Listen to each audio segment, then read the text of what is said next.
Why do you always waste your vote, you twit? What? You're gonna tell me about wasting things? How about your life? Why do you waste everything away? I don't waste my life. No Do you know how many articles I read per day? Nothing. You I read 1,000 articles per day. That's you know what? I actually make an informed decision. When did you learn how to read? Last week? When did you ever make an informed decision? You're always like, I just saw him smiling. He looks like a good guy. Tough guy, big muscles. You know what? Okay, Did you ever read all the Stop! I know how to fill out a ballot. Stop, please, I went to school. Look at me in the eye when you talk. You know what? I use lead pencils over mechanical. Stop. Why do you use mechanical Please, pencils? both of you. In order to fill out a ballot, Are you going to stop and let me get it? Nothing you know about need voting. a ballpoint pen. You know what? I'm not going to let you vote. Why are there never... I'm not going to let you vote.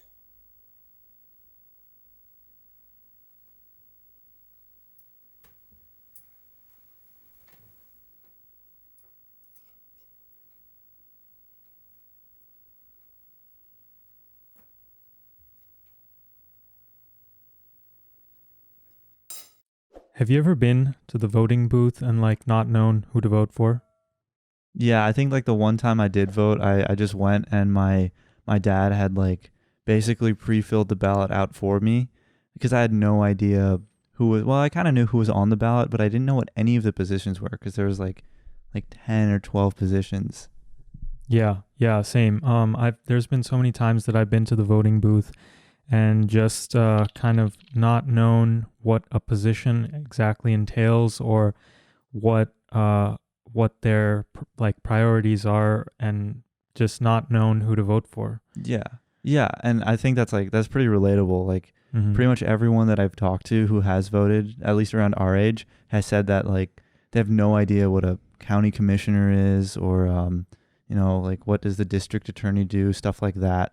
Obviously, everyone knows what the president does, or the senator is the main person that represents your state, stuff like that. But all those smaller positions, I really feel like just no one has any idea what's going on at that local, smaller level. Yeah, I think that's why it's kind of important to have a discussion about what the different kinds of elections are, what the different positions are that these different kinds of elections decide. And, on a broad overview, what are the different kinds of elections that are out there?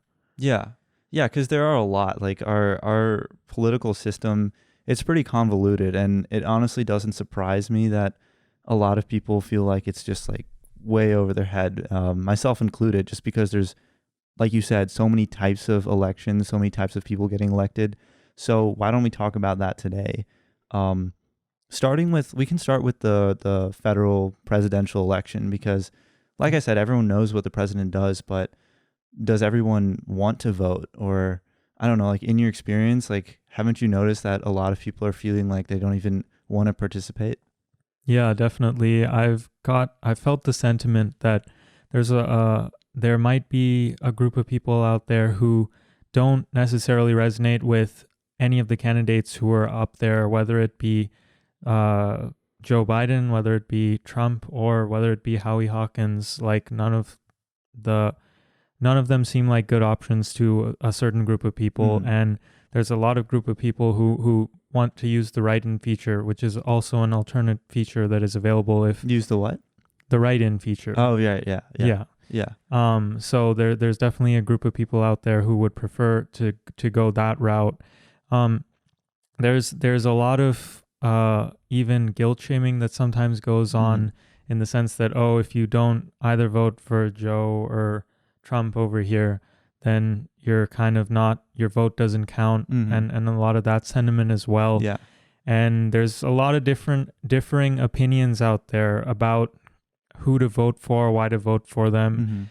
But there is also definitely a significant portion of the population, I feel like, who completely restrains from voting because they feel like their vote doesn't really mean anything and it doesn't count, and they tend to just sit it out. And I think for those people, I think it's somewhat that they could possibly reconsider their stance on things, because ultimately, when it comes to the end of the day, you have to go out, you have to participate in the American economy, you have to participate in just your day-to-day life. Yeah. You're influenced by politics in I mean, every it's step your of the right, way. right? It's your constitutional right. It's what this country was founded upon. And if all of that, talk of the Constitution doesn't really convince you, I will tell you one word that should convince you about why you should vote for the president. That word is cabinet. So the president doesn't really do all the things people think that they do. There's this common misconception that the president is responsible for all sorts of decisions, basically like every decision that America is doing. More people would believe that than you think. And the fact of the matter is that what's happening is that the president surrounds himself with a group of usually very well qualified, well trained people, and this is his cabinet. They're his most trusted advisors, and they advise him on things like national security, defense, education, agriculture. These are all the names of positions in the cabinet. And the president gets to choose who his top most trusted advisors are. So if you're a voter out there and you're just wondering, should I vote? Should I not? Does it even make a difference? Think about the fact that whoever you put in office is going to have all the power to surround himself with these advisors who are in a lot of ways influencing everything that he does. And for me, that's really, when I started thinking about that, that's what compelled me to start looking deeper into who are my presidential candidates, who are they going to appoint to be their most trusted advisors, and would I trust those advisors to make these big decisions about education reform, defense, security, things like that?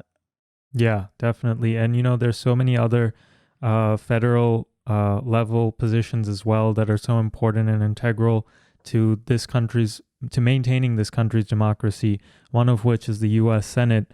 And, each senator, once you elect them, they serve for 6 years in a row. It's a really long time. That's even longer than the president serves. Right. And so it's so key that you voice your opinion into who gets elected in the Senate and also who gets elected in the House, because, the Senate and the House often work together to formulate legislation that's going to pave the way and the direction for this country in the coming years. Right. It's like, it seems really far removed. It seems like, you turn on C-SPAN occasionally or just see it in your grandma's room or something, C-SPAN on the TV, and all these old people just debating and stuff.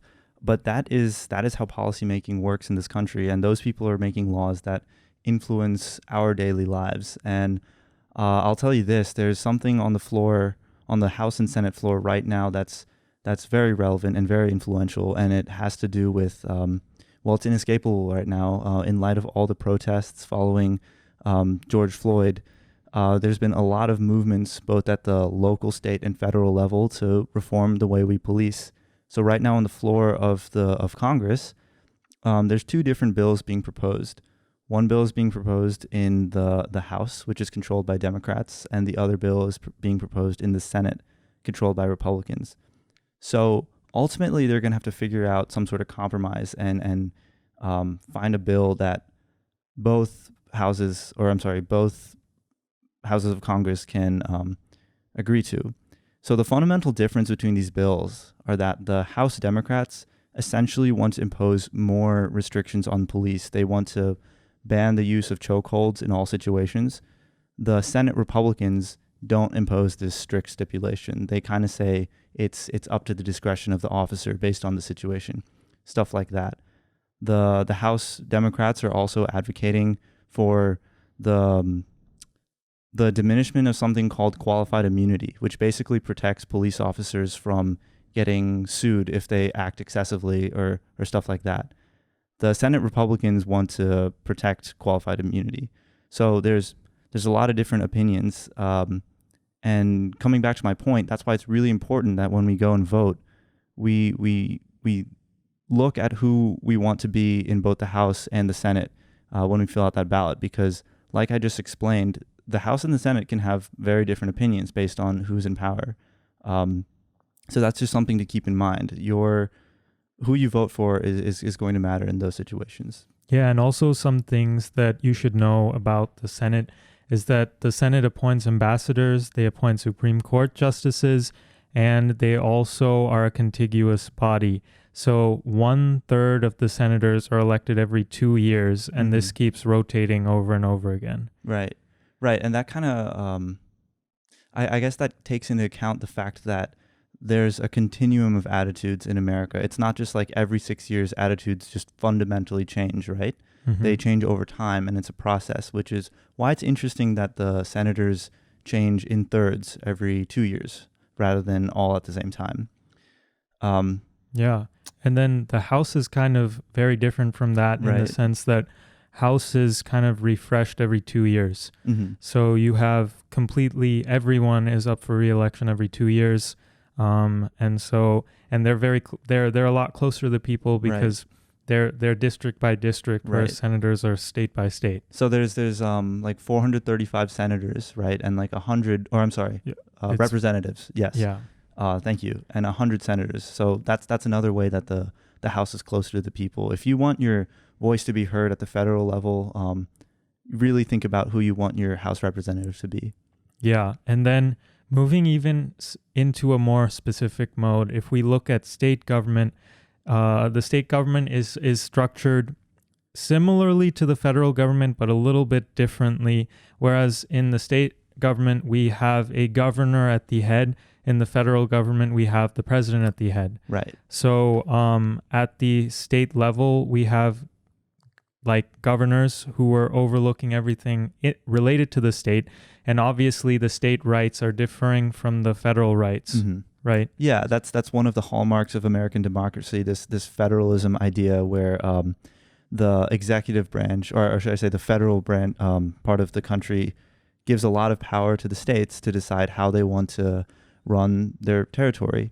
Some good examples of this are like marijuana policy. Some states it's legal, some states it's not legal, some states it's only medicalized. And this is one of the only countries where this is a state-by-state thing rather than a overreaching federal guideline. I think this has been a good and a bad thing. Like I said, one advantage of this federalistic policy is that states can try out things that maybe the rest of the country isn't comfortable with trying first. I know that when schools were integrated for the first time, the country as a whole or certain regions of the country weren't ready for that. But when certain states pioneered it, that kind of set the tone for like what we could have as a society.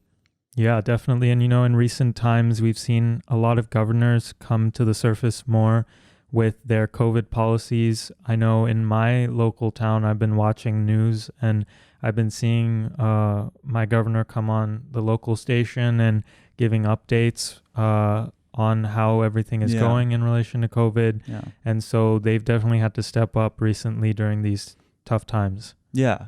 And the governor has a lot of say in what the tone is in terms of enforcing something like COVID policy. Like we've seen, there's a lot of discrepancy in how we enforce COVID policy in the states. Some states, the governor is all for all the CDC guidelines, social distancing, masks, let's keep businesses closed until we feel like we're in a level place. And those are the governors of states like New York, Connecticut, Massachusetts, Rhode Island, the Northeast coast that was hardest hit at first. And in light of those measures taken by the governor, those states are doing a lot better now. Now, there's other governors who had other interests. They were more concerned with maintaining the economy, keeping people in school, making sure people have jobs. And so they took a very different approach, right? And we see what the results of that approach are now. And so my point being, the governor has a lot of say in how those downstream policies are enacted, and they have a lot of influence over what the general tone in the state is. So it's really important that you make sure you know what kind of tone your governor is going to set when you vote for them. Yeah, and then the second-hand man for your governor is your lieutenant governor.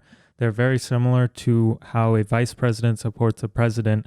They're basically in position, ready to step in any moment. Yeah, similarities and differences. The one thing is that you can vote for the state secretary of state.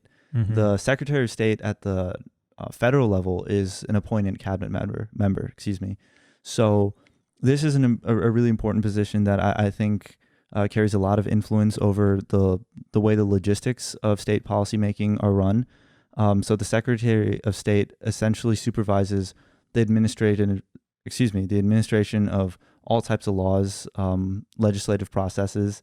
They review statewide initiatives and referendum petitions, which are basically issues that are put on ballots that citizens can vote for, and stuff like that. They train election officials.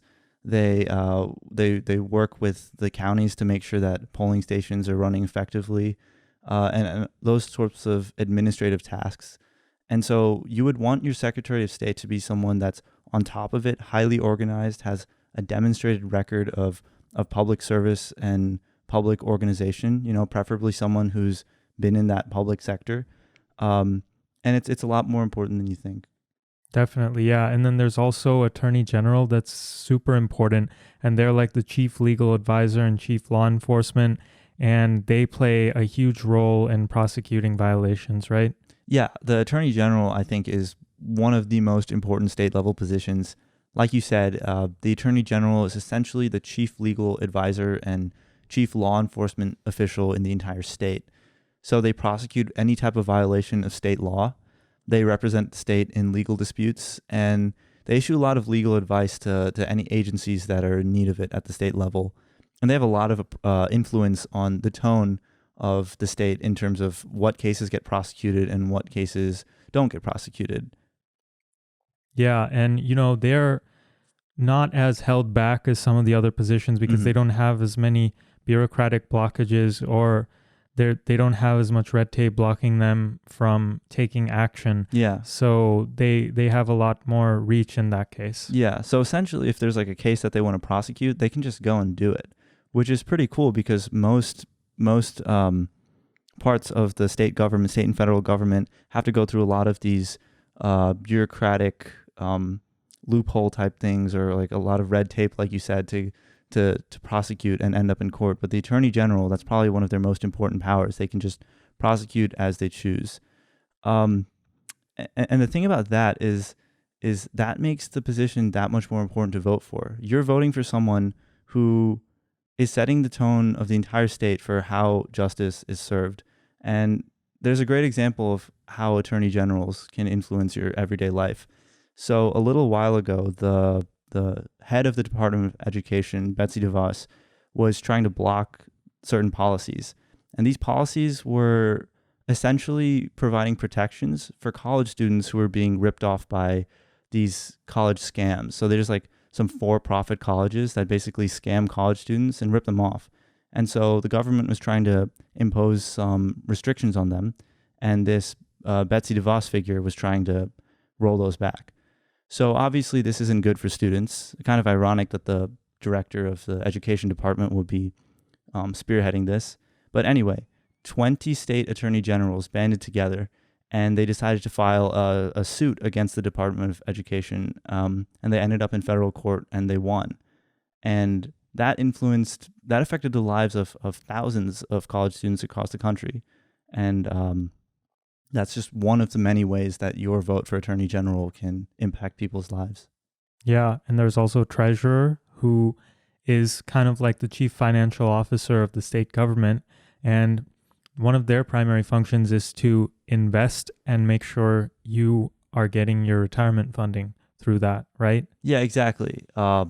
It's more than just like that classic high school position of treasurer in the club where you just keep track of budget. The treasurer of the state, like you said, is directly responsible for where you get your retirement check from. So basically what happens is that as a taxpayer, some of your taxes are going over to what will end up being your retirement.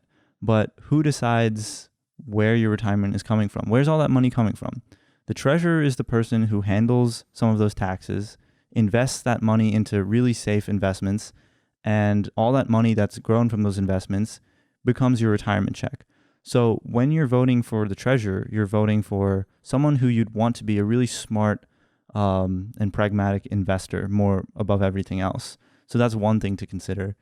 The other thing to consider is that the treasurer is also in charge of how healthcare benefits are given to state employees. And in states like North Carolina, where there's a lot of state employees, the treasurer is actually the biggest provider of state medical benefits. So it's a lot more important than you think, and it's something to get educated about. Yeah, definitely. And there's also a state House of Reps and Senate on the state level, and it's pretty much, it functions the exact same way that it does on the federal level, except they decide legislation on state issues, not federal issues. Right. And so then moving on to the county level to get even more specific, we each live in a county, like, within a state, you have cities and you have counties. And for the county level, there's so many important positions that affect us in a different way. Yeah, and there's so many, but I feel like at the county level, these are the positions that seem like they're the least relevant, or at least the ones that people know the least about. I guess I'll talk about the first one. So the first county office is the assessor. I didn't even really know what the assessor was before I looked into it. Yeah. But it turns out it's a super important position. So the assessor is the person who determines the amount of property tax that property owners will pay every year through this formula that they develop, where they evaluate how much money that each property is worth, essentially, which is pretty important. There's you want an assessor who's gonna, number one, be really good with numbers, good at their job, and then number two, has the moral incorruptibility to be evaluating your property accurately. Because when people evaluate evaluate property inaccurately, that means you're going to be paying higher taxes, because the more your property is worth, the more taxes you're going to have to pay. So there's this example of this guy. His name is Joseph Berrios, something like that. And what he was doing is, as the assessor of this county, he was overvaluating properties of middle-class people and then undervaluating properties of really rich business owners. So what this essentially did is overtax the middle class and give tax breaks to really rich people who didn't need them. For whatever reason, maybe it was like for a political reason, maybe he was like getting a cut or something, but that's a serious abuse of power. And so this person, the assessor, has a lot of influence over your life, and you're going to want to take into account how they're going to be carrying out their duty. Yeah, and the assessor works very closely with the auditor, and the auditor is like your county level chief fiscal officer. This person keeps and prepares the tax levies and sets the tax rates based on the assessor's valuations. And, these records are certified then by the treasurer. And this person, the auditor, also will prepare the county's budget. So they have a lot of influence on where the money gets allocated that's coming in. They also are the commissioner of elections, and they oversee everything about the logistical details of the elections, how ballots are distributed, how everything for the election is going to be set up. Yeah. And when you hear auditor, like, one of the first things you think of is, like, the tax guy. Yeah, he's going to keep track of where your taxes are going and like keep a budget of the county, stuff like that. But that last point you hit on, I think, is really important. The auditor, as the commissioner of elections, who basically makes sure that all the election stuff is running smoothly, that the ballots look good, that people can read them properly, that voters are educated. I mean, these are pretty important duties. Effectively, they give voters assurance that the voting process is conducted according to the law. And that's really important. That kind of trust isn't something you can just get. It's something I think you need to earn. Definitely. And also another person on the county level who is very important in regards to record keeping is the clerk.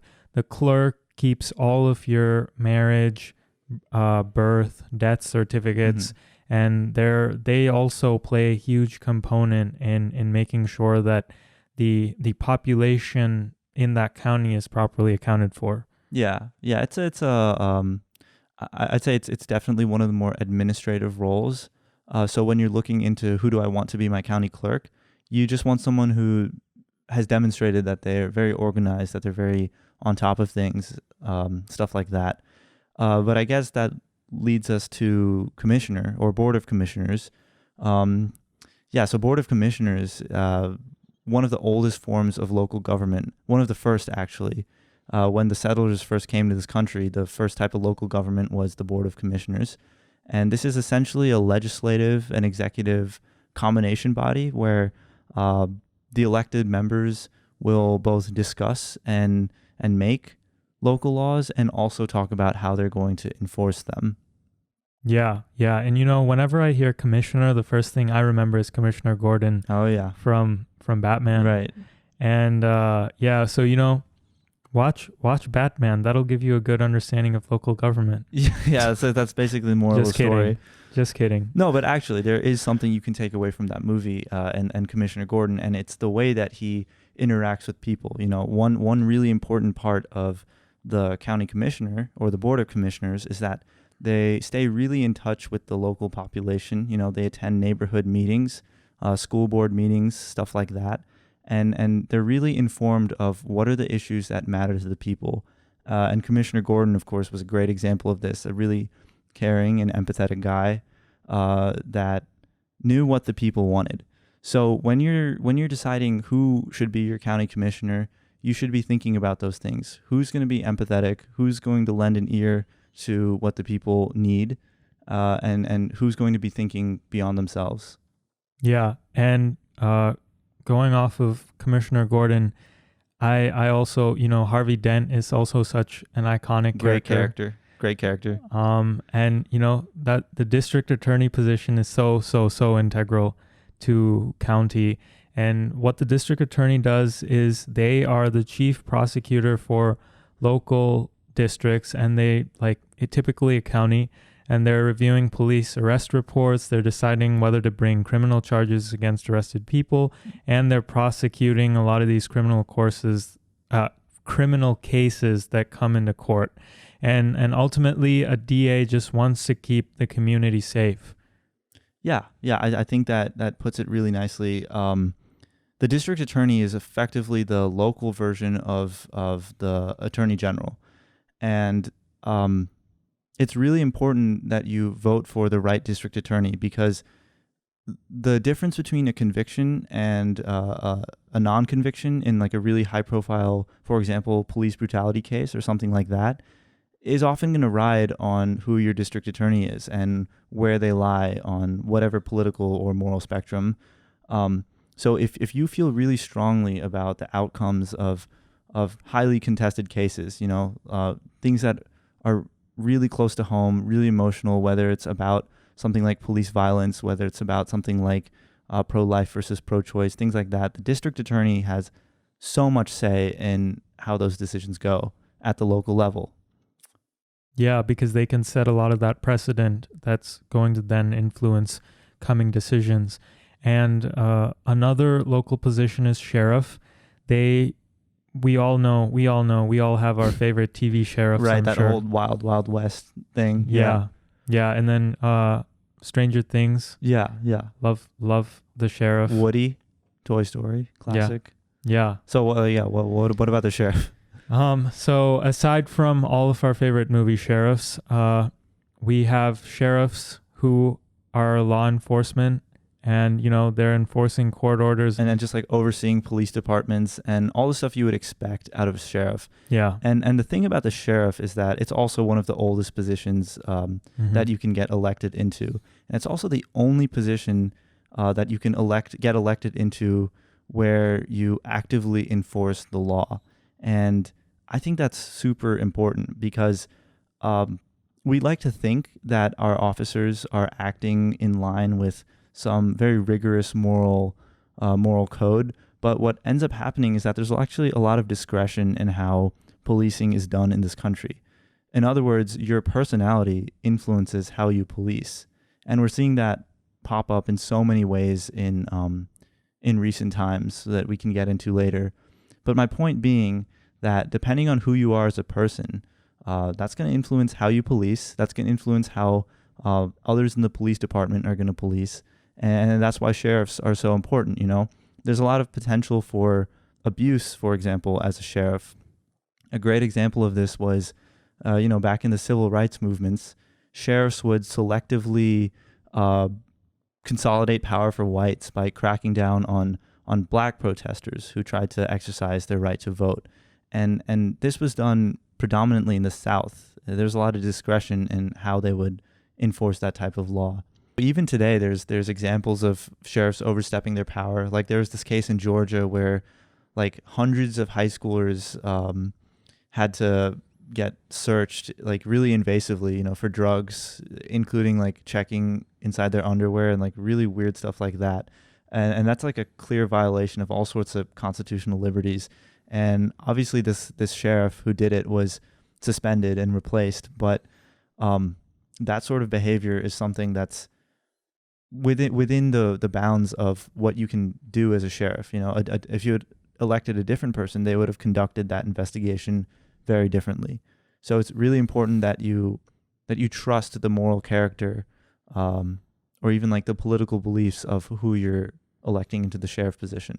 Yeah, all of these positions are subject to corruption. So Right. it's so important to vet all of these positions and make sure you're putting good people, because you know, if a clerk messes with the county records, then your population is like misrepresented. Yeah, exactly. I mean, it's always a concern, you know. Any position, yeah. And you know, treasurer is a huge one that you should definitely look into when you're electing, because they're going to be the ones who are sending your tax bills. They're receiving the funds and collecting overdue payments. And once they receive these payments, the treasurers are going to disperse that money among the various agencies that need it. So it's important that the treasurer sends the money appropriately. Yeah, it's kind of like the some similar responsibilities as the state treasurer, just at a more local level. And then there's one of the most important people you can elect into local office, the judges. Yeah. So the judges, obviously, they're the ones presiding over county court cases, and they're going to rule in favor or against policies and decisions on very political lines. One thing that I forgot to mention was that these the people who are running for county office are running on partisan lines as either Democrats or Republicans, which sounds kind of funny, you know, like, how does it matter if your treasurer is a Democrat or a Republican? Or like, why should it matter that you're electing a Democrat or Republican sheriff over the other? But it's something to consider because like party lines are very telling for where, you know, like your ideologies might lie and where your loyalties might lie. So definitely something to consider, especially for judges. Yeah, definitely. And, you know, ultimately there's also the county reps, and the reps kind of, they're your representatives. So, you know, voice your opinion to them, let them know what you're thinking. And there's also, so after the county level, we can look at the city and the municipal level, which is also a very, very integral part in your representation. It's probably what affects you the most directly, right? Yeah, because, you know, you first live in a city, you know, like, you know, when someone asks you, where do you live? You normally say, I live in, and then you say the name of the city. You don't say, I live in such and such county. Right. Yeah. Yeah. But still, I mean, the county level is still very important, but ultimately, you know, city is kind of the closest to you. It's the closest to home. It's what affects you the most. Yeah. And the city is structured, again, similar to the state and the federal level, where at the head, you have your mayor. I'm sure everyone has heard of mayors, and, you know, we all have our favorite TV mayors too. Right. I'm sure. And yeah, they're like the CEO of the city, you know, they're the head of the executive kind of branch of that city level government. And they're doing a lot of the same tasks that a governor or a president would be doing, but they're doing it at the city level. Yeah. And I guess that's a good place to talk about the two different types of, or there's actually multiple different types of local governance involving mayors, but there's two main ones. So the first type of governance is the mayor-council type of governance. And what this basically is the mayor is what you would traditionally think of as the mayor. They're the CEO of the city, like you said, that's a good way to put it. And they oversee all of the city's main departments, you know, police department, fire department, housing, transportation. They're in very close communication with the heads of all those departments and how they're run. In the mayor-council type of government, the mayor also helps develop and propose policies. But for the most part, they just carry out the council's directives, kind of like how the president enforces laws made by Congress. So now there's another type of government that's called the council manager type of government. And in that case, the city council, which is another elected position, which we'll talk about in a second, but the city council will hire a professional manager. And this manager is the person who heads administrative branches of government and helps carry out policies that were developed by the council. And the mayor is selected amongst council members. So in this type of government, the mayor is more of a ceremonial figure, not as influential. Yeah, and something that I think is very important to mention is that every state and every county and every city will draw up their structure in different ways. So different counties and different cities will have different positions and responsibilities under each position depending on how they structured it in their local area. But coming back to the mayors, mayors can have a significant pull over what a state governor does. Yeah, that's a great point. The mayor is the elected executive that's closest to the people. That's something that we keep hitting on. And they're probably the executive that spends the most amount of time out and about hearing real people, real opinions, and stuff like that. So they get a sense of what's going on in the city or what the needs of the city are, and they can be very vocal about it. They can project to the rest of the state, and they can often be very influential. We can talk about the example of how mayors often deal very differently with COVID than the state governors do. For example, in Florida, of course, the state governor is being very lax with the restrictions. Honestly, there's no restrictions. Keeping bars open, not really extending lockdowns, stuff like that. He wants the economy booming. The mayor of a city like Miami has very different ideas. He sees what's happening in Miami at a very direct level, and he can focus on what the people of Miami rather than the people of Florida want. That mayor was very outspoken about how necessary it was to implement more policies to reduce the transmission of COVID. And that's just one example of that. I wouldn't call it a clash, but maybe that juxtaposition between state and local government, and how the local governors or local mayors can influence the governors. So on the city level, you've also got your judges and your council members, and the council members are all legislative and policy making. They're looking over the policy making powers like vested in the council. Yeah, kind of the same thing as at the state and federal levels. Mm-hmm. And then there's also your school board members, and so every city has their own school district. That's one of the I know when my parents were moving, that's one of the things they'd always be concerned about is, how is my city school district? Yeah, and the school board has a lot of influence on something like how are the rankings of the school going to be, like what kind of stats are we going to report, stuff like that, which applies to your situation. But maybe even more influentially, the school board has the power to decide what the school's budget is, to point out where the money should be funneled. Should it be funneled towards infrastructure, like building a new gym? Or should we invest in better teachers? Or maybe we should pay our teachers more to motivate them more. And those sort of decisions are often done by these school boards. There's this example of how school boards are just so overlooked in these local elections. Like in Nashville, there was a school board election and there was only a 15% turnout of voters, which is crazy, right? Think about how much influence the school board has over our kids. We always say our kids are the next generation and the most important thing in our lives, but only 15% of us would be willing to go and make a quick investment of time into who decides like these very direct details of our kids' lives. So definitely look into your school board members. Yeah, one of the biggest issues right now that we face is the fact that across the whole nation, there's such a varying level of literacy based on like everyone, or at least performance in the schools, right? Performance in schools, would be a great way to put it. And once you're coming out of high school, there's a certain, in a certain city, you come out of high school and you know so much, and then you come out of high school in another city and you only know that this much. Yeah. So there's like a varying level of competency coming out of high school, and this can kind of sometimes impact the level of decision-making ability that each person is being equipped with once they are graduating out of high school, and how well they're prepared to go into college or pursue a career.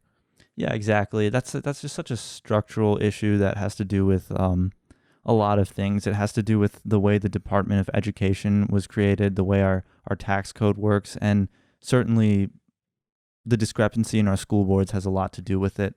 So I think that was a good point to touch on.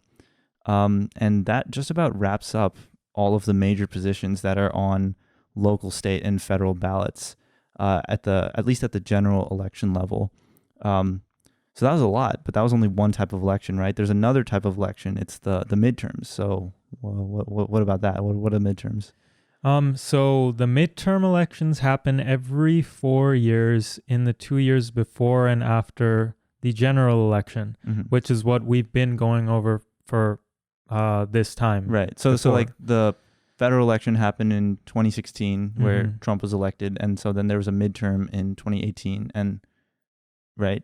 Yeah, exactly. Yeah. And so there's going to be that federal, like, the presidential elections every 4 years, and then the 2 years, so 2016, then 2018 was a midterm. Right. And then we're going to 2022 we're going to have another midterm.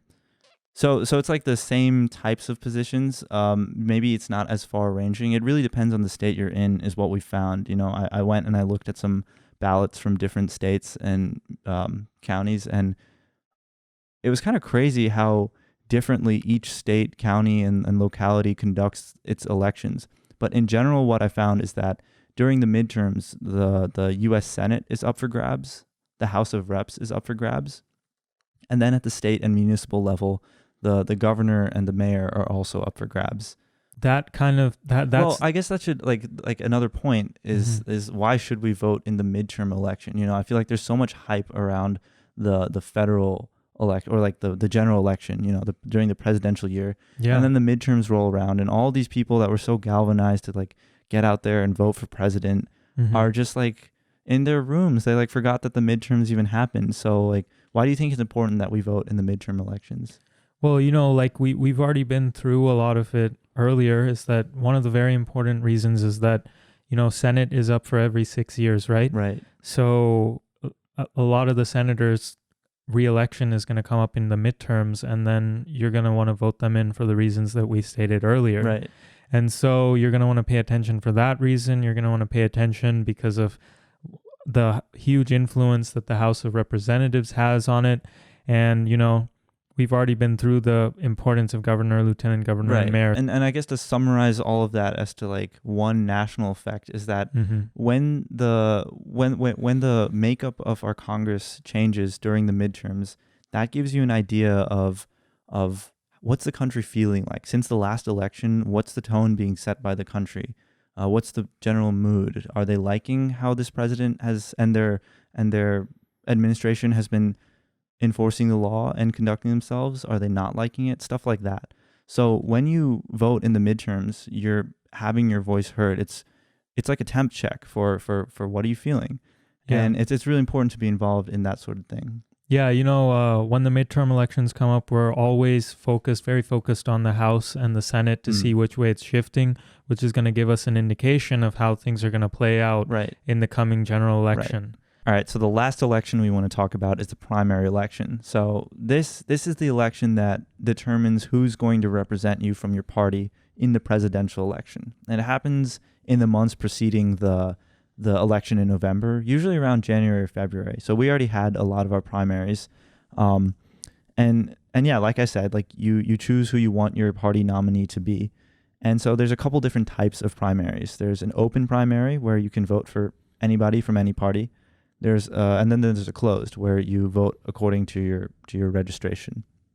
Yeah, the primaries are honestly so underrated. Yeah, it's like good TV, right? It's like really fun to watch. Like the caucuses and stuff, you know, like everyone's just like sitting there debating. Yeah. And then, you know, you have all of your, you know, primary debates. Yeah, exactly. And all of your candidates are up there. And then ultimately, like, you know, a lot of us listen to these debates. We watch them on TV. But then when it comes to actually voting, we don't go and vote. We don't vote. And so then, like, you know, what was the point of watching? I mean, I guess you got a nice show, but like you didn't really reflect your voice. Yeah. And they're there for a reason. The reason the debates are there is to go and vote in the primary.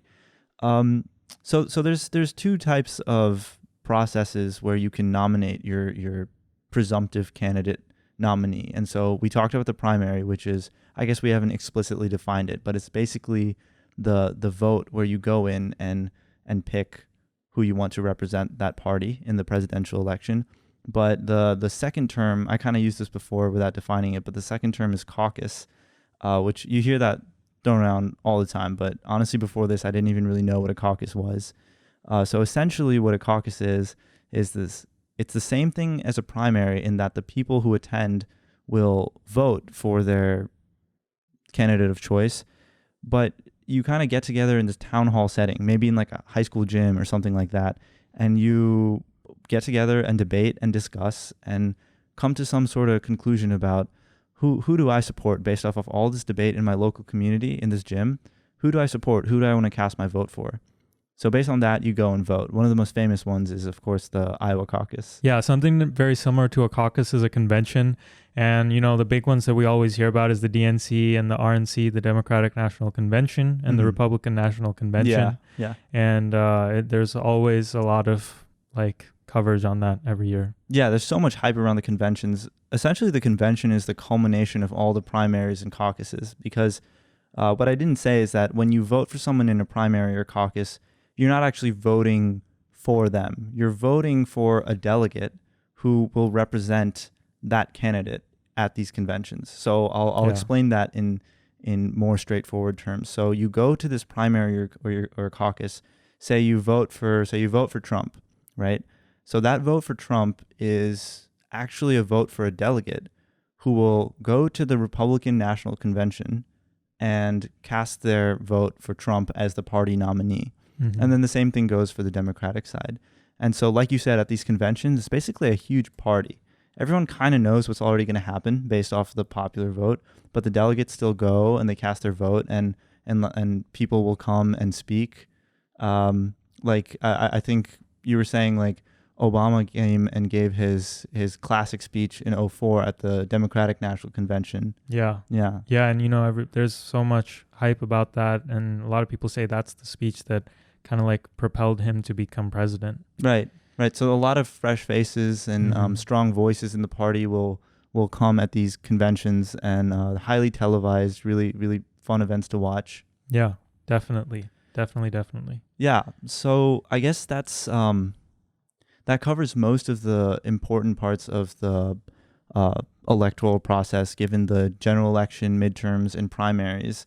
And honestly, going through all this myself was really helpful as a voter, because it's a lot. I think one of the things that's said is, oh, it's sad that Americans don't even participate in their own democracy. They participate at really low levels. But the reality is that's true, but it's so complicated. There's so many things to consider, so many positions you have to worry about, so many types of elections.